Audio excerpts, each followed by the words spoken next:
বুঝলে অনি, বলছি তোমাকে দিয়ে তো সংসারের কোনো কাজই কোনোদিন হয়নি। বটেই তো। হ্যাঁ, তাই তাই। তো এই বাড়িতে প্রথম তোমার ভাইপোর বিয়ে হতে চলেছে। এই বিয়েতে তোমার কি কি সাহায্য আমরা পেতে পারি একটু খুলে বলবে? আমি তো আসল কাজটাই করে ফেলেছি। তাই? হ্যাঁ, আমি করছি আসল কাজটা, কিন্তু আমি জানতে চাইছি যে বাকিরা কে কি করছে। এই যেমন তীর্থ, তীর্থ তুই কি করছিস? দাদা আমাকে যা দায়িত্ব দেবেন তাই করব। দেখেছো, তার মানে কোনো কাজই করছে না। মুখগুলোর অবস্থা দেখো, মুখগুলোর অবস্থা দেখো, মনে হচ্ছে কেউ যেন কুইনাইন খাইয়েছে। আরে এটা তো বিয়ের বাড়ি হচ্ছে, তো এটা কোনো শ্রাদ্ধ বাসন নয়। এই যে তীর্থ, তোমার মেজ ভাই কি দেহরক্ষা করিয়াছেন? মেজো ঠাকুরপো, তুমি বড্ড বেশি বাজে কথা বলো। বলবে না কেন দিদি ভাই? কথা বলতে তো আর ট্যাক্স লাগে না। হ্যাঁ, বলবো না কেন? কেন বলবো না আমাকে বলবে? আরে বাড়িতে একটা একটা বিয়ে হচ্ছে, বিয়ে ছয় মিনিট করে হই হই করে উঠবে, তা নয় কি মুখ করে বসে আছে সকলে। হ্যাঁ, আর বিয়ে মানে কি? মানে বাড়ির প্রথম ছেলের বিয়ে, ব্যাপার। আর তার থেকে আরো বড় কথা যে একটা পরমা সুন্দরী মেয়ে গট গট করে হেঁটে এসে তোমাদের বাড়ির বউ হচ্ছে। তোমাদের মেয়ে খুঁজে বার করতে হয়নি। আরে এরকম একটা একটা খাটনি কমে যাওয়ার আনন্দে কোথায় ধেই ধেই করে নাচবে, তা না। কি বল না তোরা। মেজদা, আপনি কাজের কথা বলুন। দাদা আমাদের কেন ডেকেছেন আগে সেটা পরিষ্কার করে বলুক আমাদের। বাবা কি মেজাজ! তোমাদের কেন ডেকেছি সেটা বুঝতে খুব অসুবিধা হচ্ছে? না দাদা, আমাদের বুঝতে কোনো রকম অসুবিধে হচ্ছে না। আমরা জানি আপনি আমাদের সাথে বিয়ের ব্যাপারে আলোচনা করবার জন্যই ডেকেছেন। এখন কার কার কি দায়িত্ব সেটা বলে দিলেই ভালো হয়। হ্যাঁ, বেশ তো বেশ তো। মানে তোমাদের কার কার কতজন করে গেস্ট আসবেন সেটা আমার জানা দরকার। মানে আমি তো এই লোক সংখ্যা ধরে এগোচ্ছি। তীর্থ, তোমার অফিসের কজন লোক আসবেন? হ্যাঁ, আমার কেউ না।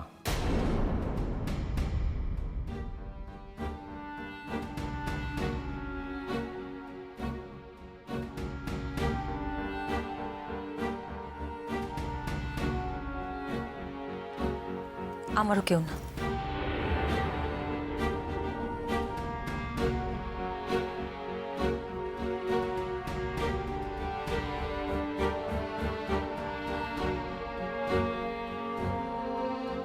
দাদা, আমিও আমার স্কুলের কাউকে বলছি না।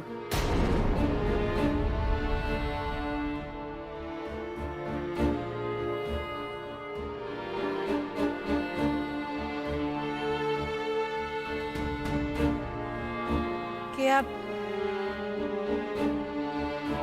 তোর দাদাকে বলে দে যে আমার বাপের বাড়ির দিক থেকে কেউ আসতে পারবে না।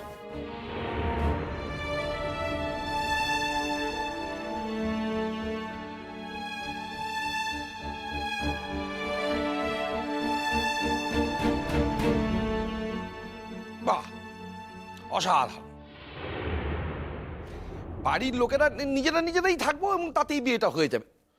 সৌম্য কি তার বন্ধু বান্ধবদের বলবে নাকি তার সেটাও বলবে না? দাঁড়াও দাঁড়াও দাঁড়াও, ব্যাপারটা আমাকে একটু ভালো করে বুঝতে দাও তো। তোমরা সবাই মিলে আমাকে কি প্ল্যানফুলি বয়কট করছো?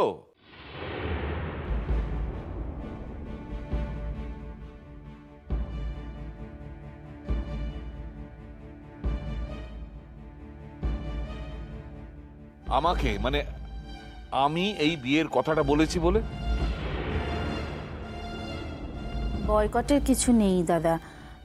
দেখুন, এটা এমনই একটা বিয়ে, যাকে বলতে যাব সেই হাজারটা কথা জিজ্ঞেস করবে। সেই জন্যেই আমরা সবাই মিলে ঠিক করেছি যে কাউকে নেমন্তন্ন করবে না, এই তো?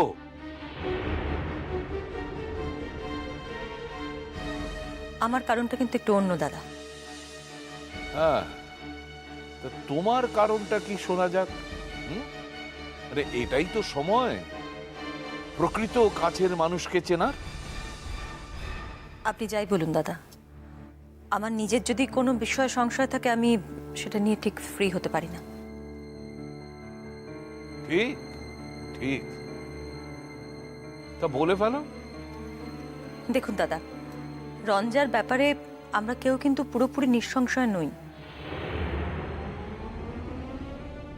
ওর সত্যি সত্যি মেমোরি লস হয়েছে কি হয়নি সেটা প্রমাণ করার মতন যথেষ্ট সময়ও আমরা পেলাম না, তাই না? এমন তাড়াহুড়ো করে সৌম্যর বিয়েটা দেওয়া হচ্ছে ওর সাথে, যেন মনে হচ্ছে এখন ওর বিয়েটা না হলে যেন কোনোদিনই ওর বিয়ে আর হবে না। হ্যাঁ, বুঝতে পারলাম। তার মানে মেয়েটাকে তোমরা সম্পূর্ণভাবে বিশ্বাস করতে পারোনি।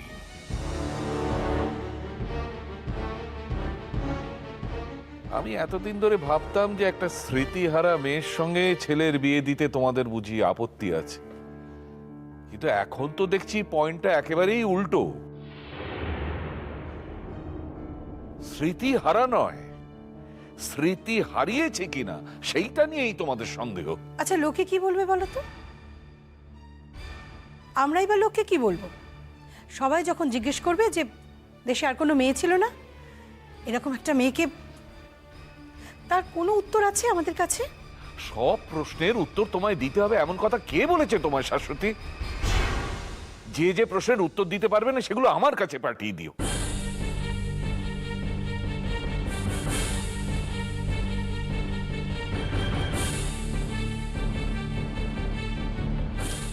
দেখো দাদা, আমি একটা কথা বলি। বলো। এদের কে আসবে না আসবে তাতে কিচ্ছু যায় আসবে না, কারণ আমি এত লোককে নিয়ে আসবো যে এদের না আসাটা উসুল হয়ে যাবে।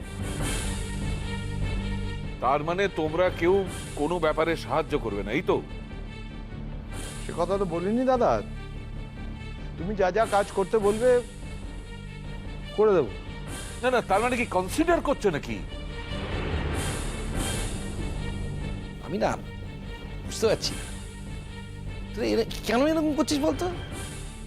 বাড়িতে একটা বিয়ে, হইচই করবো, কোথায় সবাই মিলে হইচই করবো, তার বাজে রকমের একটা ঘোট পাকাচ্ছে। তুমি চুপ করো তো। কেন চুপ করবো কেন? সত্যি কথাগুলো বলছি বলে নাকি? আচ্ছা বেশ বেশ, তোমরা গিয়ে ওই বাজার টাজার কেনাকাটা এগুলো সব শুরু করে দাও। মানে মেয়েদের কাপড় জামা তো আমি আর নিজে গিয়ে কিনতে পারবো না, মানে তাহলে তোমাদের আমি বদার করতাম না। তাহলে তীর্থ, তুমি কি ওই প্যান্ডেল কেটারের এসবের দায়িত্ব নিচ্ছ নাকি? আর নিশ্চয়ই, যাদের সঙ্গে চেনা আছে তার সঙ্গে কথা বলে নেব। আমি জানি আপনি করে বড় বিরক্তির ভিতর ফেলিয়া দিচ্ছি, কিন্তু বিশ্বাস করেন চিরকালে লিখা না, খুব শিগগিরই আমি আপনি ওগুলোকে সকল সম্পর্ক বুঝাইয়া চলে যাব।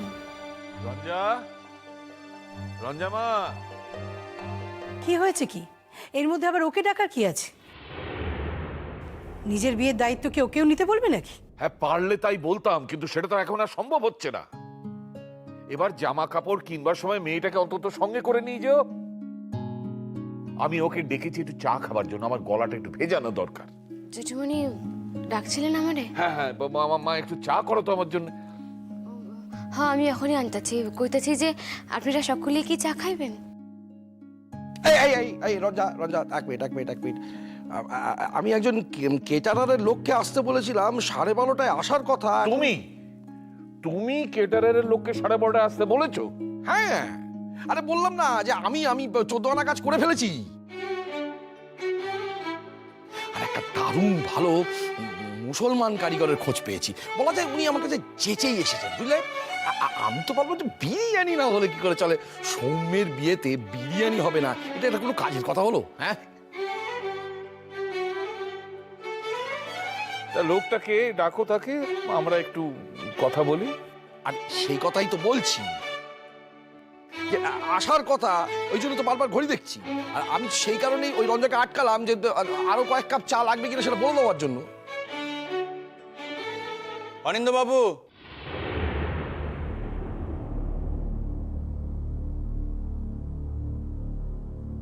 এই তো এসে গেছে। আসুন আসুন, আপনাদের জন্য অপেক্ষা করছি।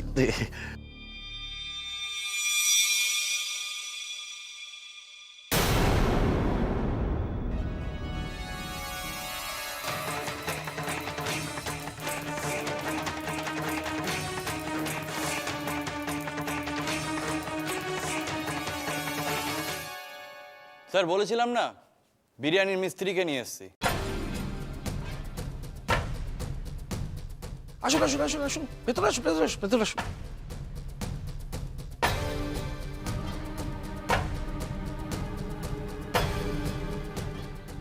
সালাম, নমস্কার। আমি বিরিয়ানি পাক করি। আমার নাম ইউসুফ আলী।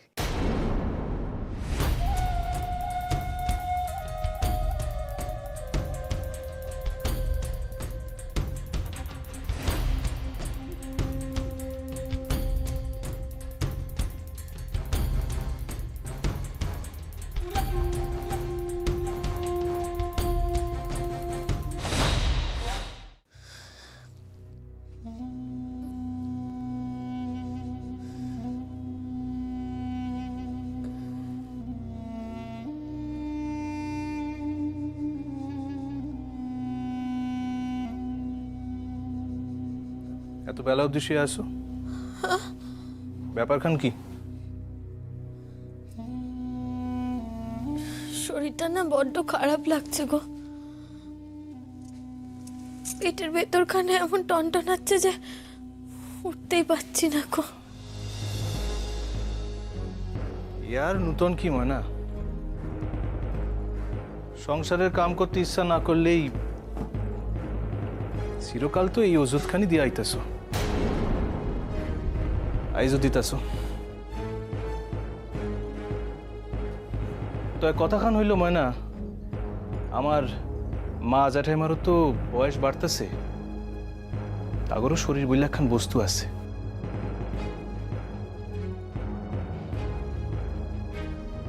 শরীর তাগরও খারাপ করতে পারে, তারা কিন্তু শুইয়া থাইকা এই অজুহাত খান দিতে পারে না। আমি জানি আমার শরীর খারাপের কথা এবারের কেউ বিশ্বাস যাবে না গো। এমনই কপাল আমার। আর অন্যের কথা কি ভাববো বলো?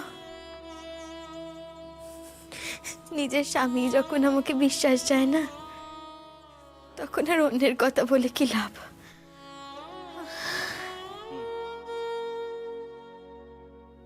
এই যে কইলা তোমার শরীর খান খারাপ, কই কথার তো বিরাম নাই দেখি। এই যে এতগুলি কথা কইতেছো, একটা বারের লিগাও তো মনে হইতেছে না যে তোমার শরীর খান খারাপ।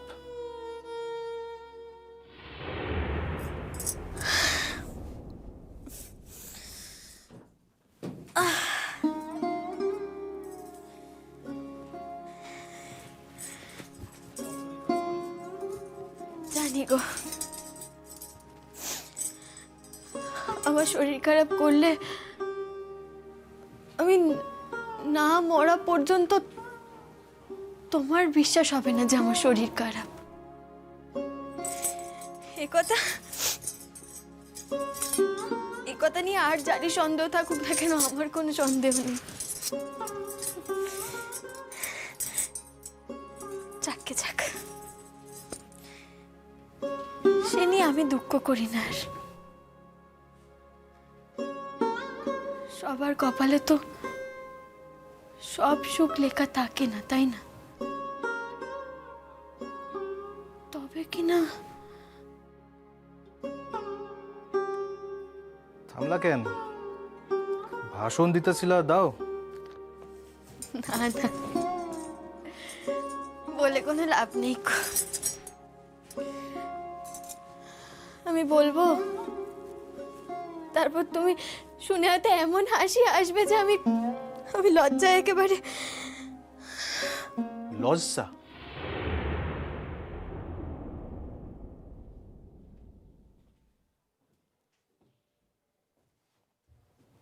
তোমার মানে তোমার লজ্জা? এইবার আমার সত্যিই হাসি পাইল ময়না।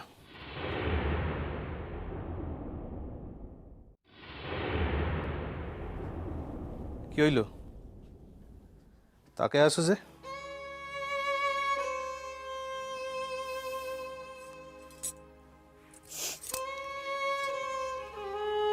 জানো, কাল রাতে না আমি এখানে স্বপন দেখেছি। স্বপন? স্বপন দেখা ভালো। কি স্বপন দেখলা? আমি তোমারে রাজপ্রাসাদ বানায় দিছি? না না না না না, সেই স্বপন আমি আর দেখি না গো, সেই স্বপন আমি আর দেখি না। তবে জানো, আমি জানি যে আমি যদি চাই তুমি আমাকে রাজপ্রাসাদ বানিয়ে দেবে, তাতে তুমি কৃপণ হবে না গো। কিন্তু কিন্তু সে রাজপ্রাসাদে যে আমার জন্য একটুও ভালোবাসা থাকবে না। বাপরে, তোমার আইজ কি হইল ময়না? কিছু না, যতই যতই ঝগড়ুটে হিংসুটে মেয়ে মানুষ হই না কেন, মনে মনে তো জানি না যে আমি চেয়েও যা পাইনি, একজন কিছু না চেয়েও তা পেয়ে গেছে। সে চোখের সামনে থাক বা না থাক, চিরকাল তা পেয়ে যাবে। ময়না, শুয়া বৈশা থাকা সবাই নষ্ট করার লেখান সময় তোমার আছে, কিন্তু আমার নাই। আমারে এখনই বিশ্ববিদ্যালয়ে ছুটতে হইব। জানি জানি জানি জানি আমি, আমার জন্য কোনো কালেই তোমার হাতে কোনো সময় ছিল না। কই আর নতুন কথা কি বলো? যা ভাবো। শোনো,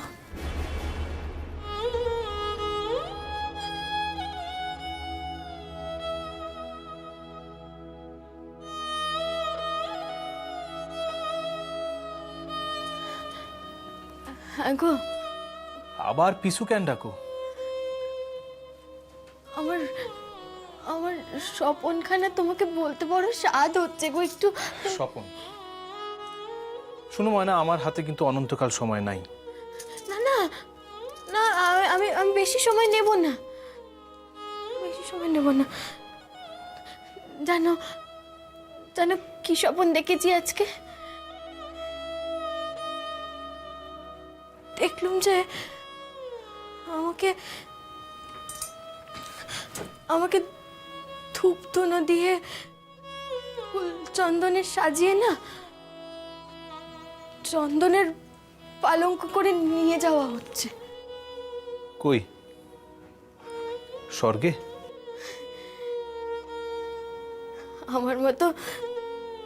আমার মতো মেয়ে মানুষের কি আর স্বর্গ জুটবে গো?